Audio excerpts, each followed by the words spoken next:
အားလုံးပဲမင်္ဂလာနေ့တက်ပါဗျ AIA မြန်မာနဲ့ Andy the Trainer တို့ပူးပေါင်းတင်ဆက်တဲ့ AIA Rethink Healthy တင်းချံဝေးရဲ့နောက်ဆုံးနေ့နေ့ကြိုဆိုလိုက်ပါတယ်ကျွန်တော်တို့စီစဉ်လေးကတော့တင်းချံအတွင်းမှာအိမ်မှာနာနာနေရင်းနဲ့အလွယ်ကူဆုံးရိုးရှင်းဆုံးအထီရောက်ဆုံးလေးချိန်ကနေလုပ်ရတဲ့အပြင်ကျွန်တော်အားလုံးကြိုက်ကြတဲ့မြန်မာရိုးရာတင်းချံစားစာတွေကိုဘလို့ချမ်းမာရေးနဲ့ညီညွတ်အောင်ကျွန်တော်စားတော့အောင်လဲဆိုတော့ဝေမျှခဲ့တာအခုဆိုရင်9ရက်တောင်ရှိသွားပါပြီဗျာကျွန်တော်တို့ရဲ့ဗီဒီယိုမှာအားလုံးသတိထားမိကြလိမ့်မယ်လို့ထင်တဲ့အချက်တစ်ခုရှိပါတယ်ဒါကတော့ကျွန်တော်လေ့ကျင့်ခန်းလုပ်တဲ့ဆိုလို့ရှိရင်ငွေကုန်ကြေးကျခံစရာမလိုပဲနဲ့အိမ်မှာရိုးရှင်းနဲ့ကိုယ့်ရဲ့ခန္ဓာကိုယ်အသုံးပြုမှလုပ်ရတဲ့လေ့ကျင့်ခန်းတွေအများကြီးရှိပါဗျာအဲဒါကြောင့်မို့ချမ်းမာရေးအတွက်ဆိုလို့ရှိရင်တော့လေ့ကျင့်ခန်းလုပ်တဲ့အခါမှာငွေကုန်ကြေးကျခံစရာမလိုပဲနဲ့ luxury life ရှိတဲ့လူတွေပဲလုပ်လို့ရတာမဟုတ်ဘူးဆိုတာကိုချစ်လေးကိုသတိထားမိကြလိမ့်မယ်လို့မျှော်လင့်ပါတယ်ဒါကြောင့်မို့နေ့တက်မှာဆိုလို့ရှိရင်ကိုယ့်ရဲ့ချမ်းမာခြင်းဆိုတဲ့ခေါင်းစဉ်အောက်မှာ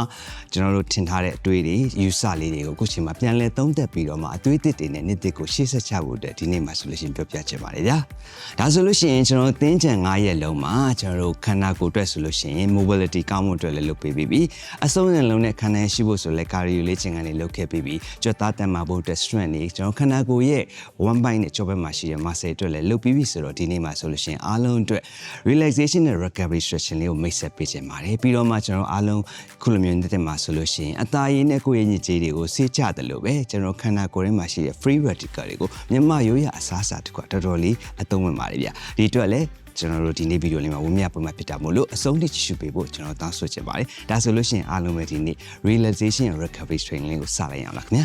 ကျွန်တော်ဒီနေ့နောက်ဆုံးနေ့အတွက်ကျွန်တော် stretching and recovery မှာပထမဆုံးရေးထားတဲ့ stretching ကတော့ butterfly stretch လို့ခေါ်ပါတယ်ဒါကတော့ကျွန်တော်ပေါင်အတွင်းမှာရှိတဲ့ muscle တွေတော်တော်လေး stretch လုပ်ပေးပါတယ်ဒီလေ့ကျင့်ခန်းကိုလုပ်မယ်ဆိုလို့ရှိရင်တော့ခြေထောက်နှစ်ခုကိုအခုလိုဖူးလိုက်ပါပြီးတော့လို့ရှိရင်ဒူးကောင်းတွေကိုကိုချမ်းမြေမော်ရအောင်ပြချပေးပါရတကယ်လို့ဒူးကောင်းကအခုထောင်းနေဆိုလို့ရှိရင်လည်းစိတ်တံမကြပါနဲ့ခြေထောက်လေးကိုအခုလိုမျိုးရှေ့ကိုပို့လိုက်တယ်ဆိုလို့ရှိရင်ဒူးကောင်းကိုကြာတော့ပါလိမ့်မယ်ပထမဆုံးတော့မှာကိုယ့်ရဲ့ chip point တစ်ခုကိုစောက်ကလေးဖွင့်လိုက်တယ်လို့မျိုး open လုပ်လိုက်ပါပြီးတော့လို့ရှိရင်ရင်ဘတ်တွေကိုပေါ်ဖွင့်ထားမယ်ပြီးတော့လို့ရှိရင်တော့ကျွန်တော်တို့ကိုယ့်ရဲ့ check ကိုဖနှောင့်ကိုထီအောင် push လုပ်လိုက်ပါဗျဒီလေ့ကျင့်ခန်းလုပ်ချင်ရဆိုလို့ရှိရင်တော့ကျွန်တော်တို့ခန္ဓာကိုယ်ထဲမှာအကျိုးတင်းတဲ့နေရာတစ်ခုဖြစ်တဲ့ပေါင်တွင်းကနေရာတွေကိုတော်တော်လေး stretch လုပ်ပေးပါတယ်အသက်ကိုပုံမှန်ရှုပေးပါဒုတိယကျွန်တော်ရွေးထားတဲ့ stretching ကတော့ကျွန်တော်ခန္ဓာကိုယ်ထဲမှာအရင်အကျိုးတင်းတဲ့နေရာဖြစ်တဲ့ပေါင်နောက်ဘက်က hamstring ကြွတာတွေကို short ချဖို့အတွက်အကောင်းဆုံး stretching တစ်ခုပါဒါတော့ seated forward bend လို့ခေါ်ပါတယ်အခုလိုမျိုးခန္ဓာကိုယ်ကိုထိုင်ချတဲ့နေထားမှာနေလိုက်ပါအသက်ကိုပုံမှန်ရှုပါမယ်ပြီးတော့လို့ရှိရင်ကျွန်တော်တို့ကိုယ့်ရဲ့ one bite ကိုပေါင်နေရာထိလောက် push လုပ်ပေးလိုက်ပါဒီနေရာမှာသတိထားမှာကကိုယ့်ရဲ့ကြောကုန်းကြီးကိုခုံးမနေဖို့ရည်ကြည့်ပါတယ်ရင်ဘတ်တွေကိုဖွင့်ထားမယ်ပြီးတော့မှအပြင်းအရှိကိုဆန့်ထုတ်လိုက်ပါအသက်ကိုရှုမယ်ပြီးတော့လို့ရှိရင်ဒီနေရာမကန်နိုင်ဘူးဆိုလို့ရှိရင်လေကျွန်တော်တို့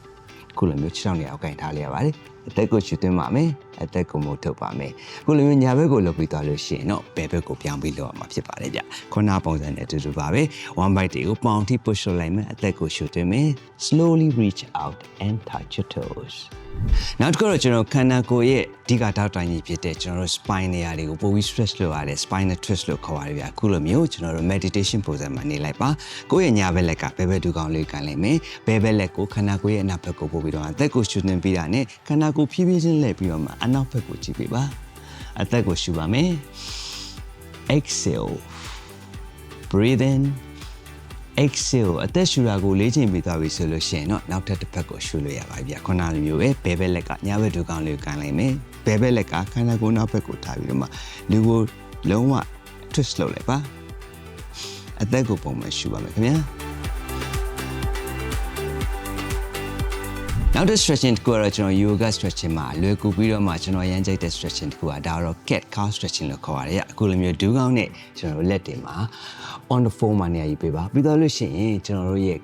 level ကိုတက်လေးနေပြီးတော့မှလက်အရှိ3ပေกว่าလောက်ကိုကြည့်ထားပြီးတော့အသက်ကိုရှုသွင်းမယ်ကိုယ့်ရဲ့ကြောပင်ကိုအခုလိုမျိုးခုံးလိုက်ပါမယ်ခေါင်းလေးအောက်ကိုဖြည်းဖြည်းချင်းငုံချမယ်အသက်ကိုမုတ်ထုံမယ်ကျွန်တော်မျက်နှာကိုအပေါ်ကိုမောလိုက်ပြီးတော့မှရင်ဘတ်တွေဖွင့်လာပေးပါဒါကတော့ကြောဘက်မှာရှိတဲ့ muscle တွေအတွက် stretching လုပ်တဲ့အခါမှာတော်တော်လေးကောင်းတဲ့ stretching တစ်ခုပါဗျအသက်ကိုရှုသွင်းပါမယ်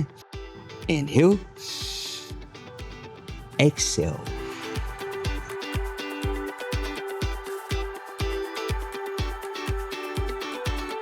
ဒါဆိုရင်နောက်တဲ့ stretching တခုကတော့ကျွန်တော်တို့ခန္ဓာကိုယ်ထဲမှာရှိတဲ့ခြေသုံးချက်သားရည်တော်တော်လေးကောင်းတဲ့ stretching တခုပါဒါကတော့ကျွန်တော် downward walking လို့ခေါ်ပါတယ်ဗျအခုလိုမျိုးလက်ကိုထောက်လိုက်ပါပြီးတော့လို့ရှိရင်ခန္ဓာကိုယ်ကိုအပေါ်ဘက်ကိုကျွန်တော် plant position မှာစပြီးယူလိုက်ပါပြီးတော့လို့ရှိရင်ခန္ဓာကိုယ်ရဲ့တင်ပါတွေကိုအပေါ်ကိုတဖြည်းဖြည်းမြင့်တင်လိုက်ပါဗျကိုယ့်ရဲ့နေရွက်ကကိုယ့်ရဲ့ လက်မောင်းပေးဖို့ရောက်ပြီဆိုလို့ရှိရင်တော့ညာဘက်ကဒူးကောင်းကိုကျွန်တော်တို့စပြီးကွေးလိုက်ပါဘယ်ဘက်ကဖက်နှောင်ကိုချမ်းမြေဖို့ဖိချလိုက်ပါအသက်ကိုရှူသွင်းမယ်ပြီးတော့လို့ရှိရင်နောက်တစ်ဖက်ကိုရှူရမယ်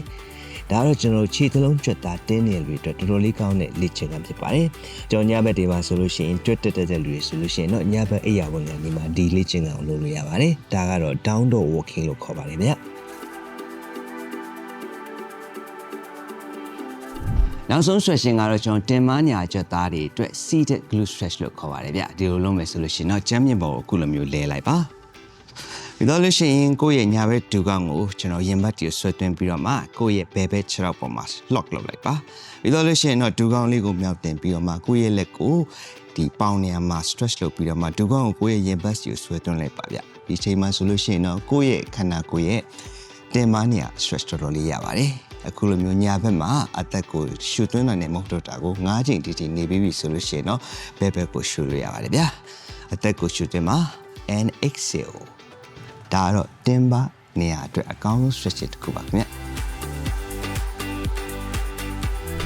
အားလုံးပဲမောတော့ပြီလားဗျကျွန်တော်ရဲ့ Nissan တဲ့နေမှာဆိုလို့ရှိရင်ကိုယ့်ရဲ့ခန္ဓာကိုယ်ရဲ့ recovery အတွက် stretching အတွက်လေ့ကျင့်ခန်းတွေလုပ်ပေးသွားပါပြီကျွန်တော်နေ့သက်မှာဆိုလို့ရှိရင်အားလုံးပဲကိုယ့်ရဲ့ခန္ဓာကိုယ်ရဲ့အညစ်အကြေးတွေကိုအသာရင်နဲ့ဆေးကြောသလိုမျိုးပဲကောင်းဆုံးမြတ်မရွရဆဆလေးတစ်ခုရှိပါတယ်ဗျဒါကိုဘာလဲဆိုတာကိုကျွန်တော်တို့လိုက်ကြည့်လိုက်အောင်နော်ကျွန်တော်ခန္ဓာကိုယ်အတွက် cancer ဖြစ်စေနိုင်တဲ့ free radical တွေကိုတိုက်ထုတ်ဖို့အတွက်အကောင်းဆုံးမြတ်မဆဆပြောပါဆိုလို့ရှိရင်တော့ကျွန်တော်အားလုံးကြိုက်လက်ဖက်ပဲဖြစ်ပါတယ်ဗျလက်ဖက်ကဆိုလို့ရှိရင်တော့အကျော်စုံနေနဲ့စားလို့ရှိရင်တော့ကျွန်တော်တို့ junk food လို့နေပါပြောလို့ရပါမယ်အခုလိုမျိုးကျွန်တော်တို့လက်ဖက်ကိုမြေပဲပြုတ်ကျွန်တော်ပြောင်းမှုပြုတ်လို့နဲ့စားမယ်ပြီးတော့မှ fiber နေနဲ့ဆိုလို့ရှိရင် coffee တို့ခင်းချင်နီတို့နဲ့ထည့်ပြီးစားတယ်ဆိုလို့ရှိရင်ကျန်းမာရေးနဲ့ညီညွတ်တဲ့လက်ဖက်ပြီးတော့မှမြမရိုးရအဆအဆတခုရရှိမှာဖြစ်ပါတယ်ဒီမှာမှပို့ပြီးတော့မှကျွန်တော်အားလုံးကြိုက်ကြရင်းနှီးချက်နဲ့တွဲဖက်ပြီးဆက်သားတုံးနေဆိုလို့ရှိရင်တော့ခန္ဓာကိုယ်အတွက် free radical ကိုတိုက်ထုတ်ပေးနိုင်တဲ့ antioxidant တွေပြေသွားတဲ့ကျွန်တော်တို့အရေးမျိုးဖြစ်တာမို့လို့အခုလိုတာတကြံမျိုးမှာဆိုလို့ရှိရင်လက်ဖက်နဲ့ရင်းနှီးချက်နဲ့တောက်တုံးနေဆိုလို့ရှိရင်အရန်ကောင်းတဲ့ combination ဖြစ်တယ်လို့ပြောလို့ရပါတယ်ဗျ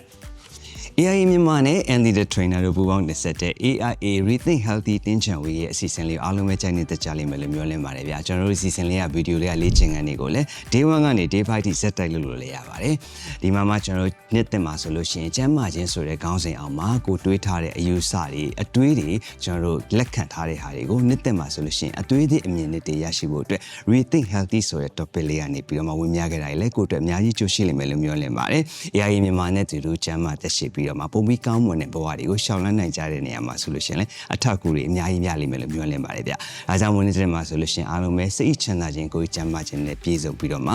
အင်းငိမ့်တာရတဲ့နေ့တွေကိုကိုချရတဲ့လူတွေနဲ့အတူတူကြော်ဖြတ်နိုင်ကြပါစေလို့ AIA မြန်မာမိသားစုနဲ့အတူကျွန်တော် Andy ကနေပြီးဆုတောင်းတောင်းပေးလိုက်ပါတယ်။အားလုံးပဲမင်္ဂလာရှိတဲ့နေ့သက်လေးဖြစ်ပါစေခင်ဗျာ။